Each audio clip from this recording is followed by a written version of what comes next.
duha ka klase nga sakit ang sakit sa tawo. Matud pa sa atong batang healer. Unsa ka kini nga mga sakit? Okay guys, tanawan ninyo ni nga video. Duha ka klase ang sakit sa tao, spiritual ug material.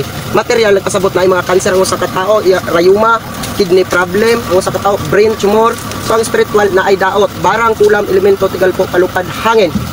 Ha, mangan jud ko sa imong material ni ha, cancer ni ha. Pang doktor ni nga sakit. Hello guys, kumusta? So ato na pong hisgutan no, kining giingon sa ato ang batanon nga healer. Nga duha kuno ka klase ang sakit sa tawo, material ug spiritual.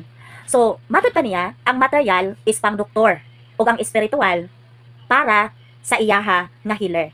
Okay, so kini kunong material sama sa katong mga sakit no, labi na ng sakit nga cancer no, ug uban pang mga sakit no. Ang spiritual kining binuhat sa tawo.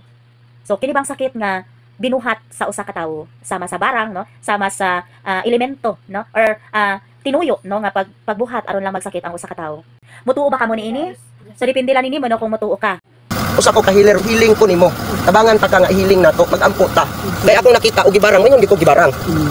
Pero akong nakita cancer sa atay. So pang doktor siya nga sakit. Matinud-anon ang atong healer no nga naman. Tungod kay musulti siya nga kung material nga sakit ang doktor. So kung spiritual nga sakit kaya niya.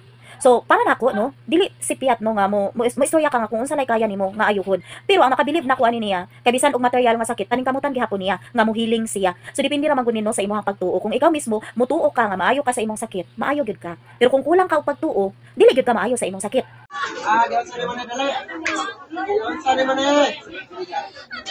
Kung unsa ang atong pagtuo, maura gyud makaayo nato, guys.